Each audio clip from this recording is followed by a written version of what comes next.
My lords, my ladies, and everybody else here not sitting on a cushion. Hey, what's going on, guys? This is Evan at Waybacks, coming with another weekly showcase game. And this week, it's a fun one. I'm a big Williams fan. I like the old Williams games. Robotron is my favorite of all time. But today, we're talking about the original Flappy Bird. If y'all remember Flappy Bird craze, we're talking about 1982's Joust. Now, Joust was developed by a guy named John Newcomer, and he was kind of inspired somewhat by Voltan from the movie Flash Gordon, Prince Voltan. Oh, well, who wants to live forever?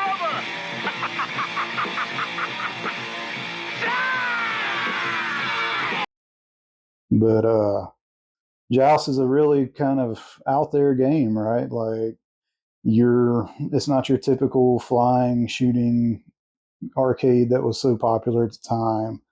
It was actually made, the hardware was made on the Defender board.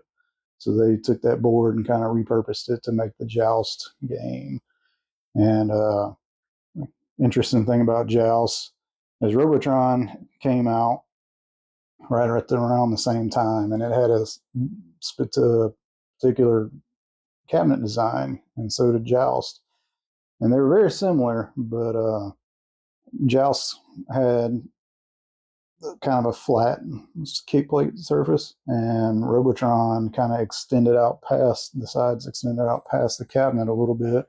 And the Joust we have here at Waybacks, Robotron wasn't selling as good as Joust. And so what they did at the Williams factory is they took the Robotron cabinets, a few of them, and they converted them at the factory for Joust. And that's the cabinet that we have here. It is a factory converted Robotron cabinet into Joust, because Joust was selling way more games than Robotron was at the time. I think they sold around 25,000 arcade cabinets, that's nuts, right? Joust is one of Williams' biggest hits. It's been released on just about every greatest hits arcade collection that they've come out with.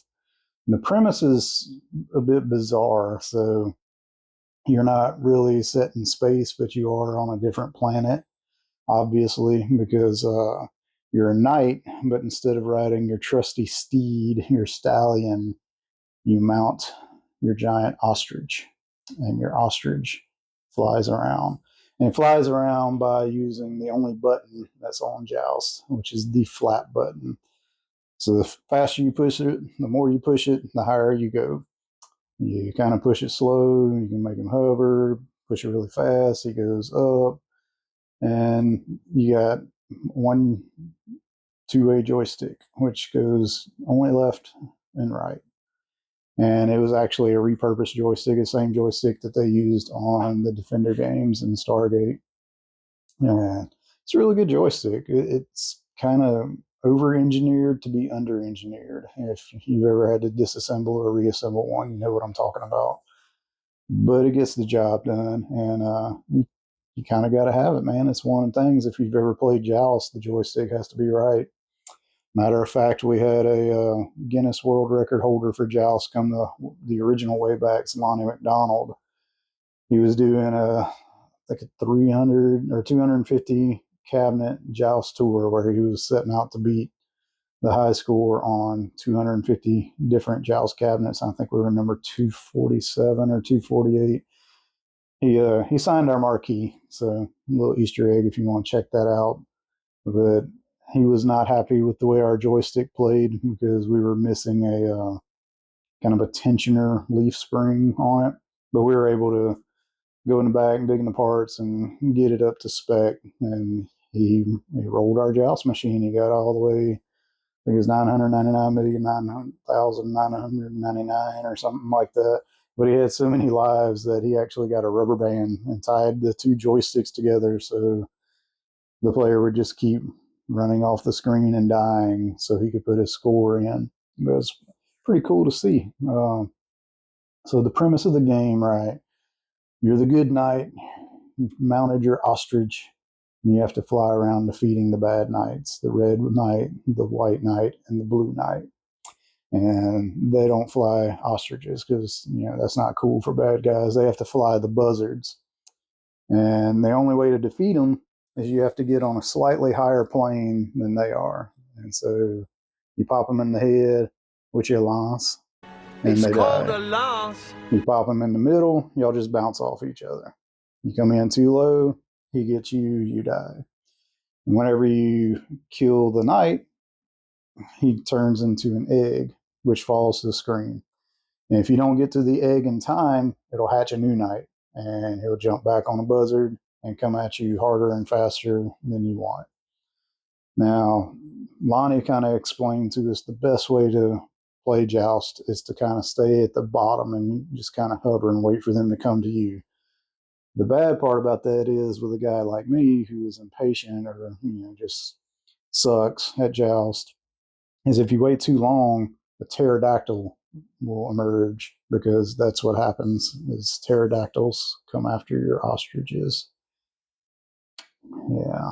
But anyway, pterodactyl spawns. You can defeat it, but it's nearly impossible. You have to get a pixel perfect hit right on his nose to make him disappear.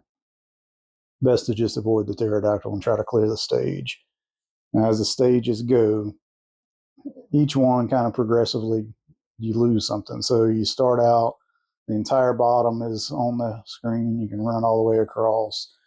But second stage, pretty sure it's second or third, half the bottom burns because there's lava below it. And apparently, it's just wooden bridges over lava and they catch on fire. And so what that does is now you have to hover across the lava, you have to fly. But if you fly too low, this flaming hand of Sauron or something comes out and tries to grab you and pull you down, just like the Terminator in Terminator 2. And you die. Now, if you avoid him, you can sometimes trick the knights into flying low and he'll grab them and pull them into the lava. You don't have to worry about the eggs at that point. It's tricky to do. I don't recommend it, but it is kind of a nice little surprise if it happens. You have platforms going up, and as you progress in the levels, the platforms kind of get obliterated and fall down until you're eventually left with little or no cover. I've never gotten that far, so I don't know if they all disappear or if, one or two remains. But anyway, super high intense game. The graphics, they weren't stellar, but they were kind of ahead of the curve at the time. The colors are awesome. Williams was awesome for their color schemes and whatnot. Everything's bright and vibrant. The sound effects were cool. The flapping sound effect especially is cool. The pterodactyl is cool. It's a really neat game. So without any further ados, let's all grab a cushion, for those of you who have a cushion, and let's go do some jousting. All right, everybody. Let's go do some jousting. Coming over to the classic Williams Road. And there it is. Our Joust in a factory converted Robotron cabinet. And our Robotron, coincidentally, in a Joust cabinet. The artwork on this thing was so freaking cool. And you kind of see it, but that's where Lonnie McDonald signed our marquee 8/13 of 2020. Only 4 months after we were open. But welcome to Joust. Doth thou joust? So you got your two-way, left and right, your flappy, the light-o-matic buttons that we added. Player 2 is blue. And you're actually a stork if you're player 2. And the ostrich is player 1. So two-player can be co-op, or it can be kind of head-to-head.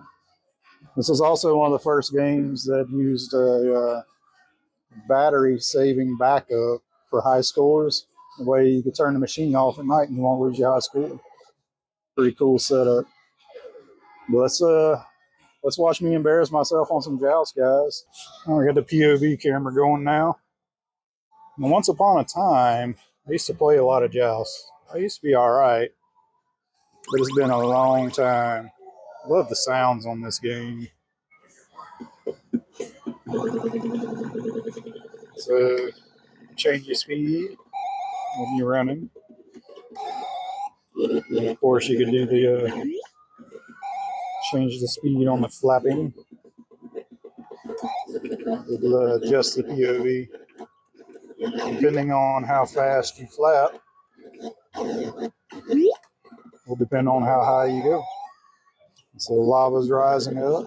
The next stage, it will catch the wooden bridge on fire because that's intelligent to build a wooden bridge over lava.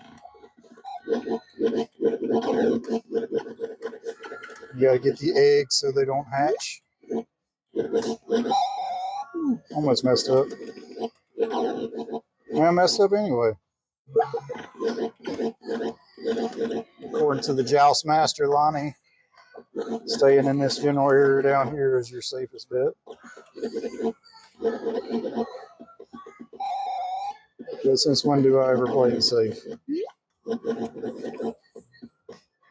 So there goes our bridge. They're burning wood.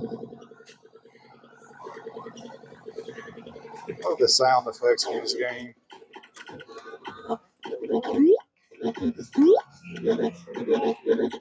Oh no, that was my fault.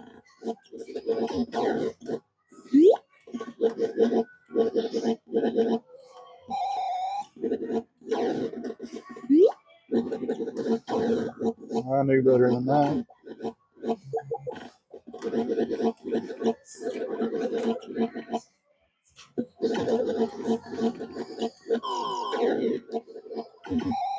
Equal Joust there.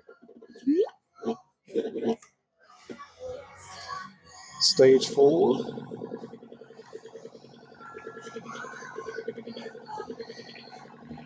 It gets really chaotic after a little while. Thy game is over. That didn't last long, did it? The MRE on the scoreboard, we'll see where we're placed. Probably not very good. Number 6 for the day. Nowhere on the top 40. So another cool thing that Williams did with their cabinets, you kind of see how this is lit up. They left a little crack behind the speaker grill so that your light would shine down and you'd see the artwork. Really cool feature that they incorporated, especially for dark arcades.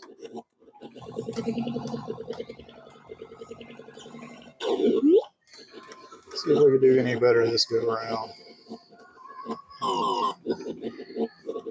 I am no Sir Ulrich von Liechtenstein.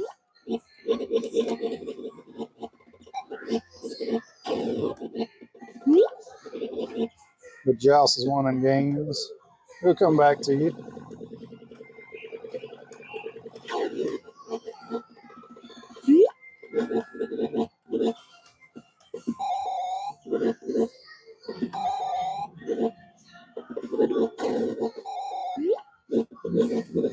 That screech sound when he stops running was inspired by the Road Runner, in case you were wondering.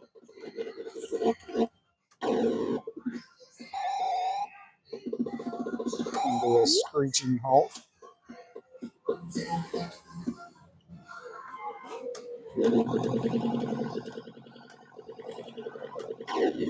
I didn't have enough flap.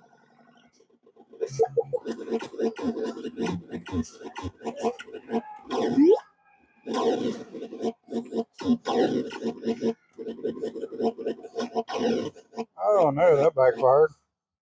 I thought I was high enough.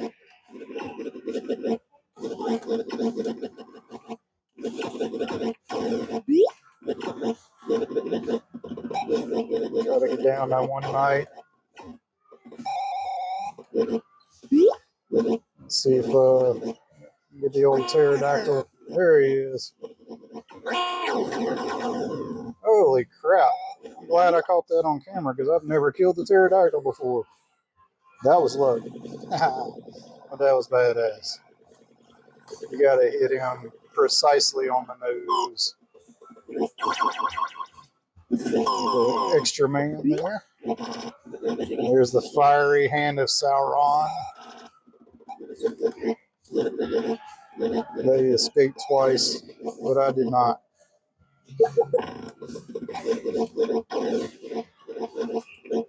Oh no. Gotta get up there to that egg before it hatches. Got it, but it was a death sentence. It's my last life again. I don't know how well we'll do.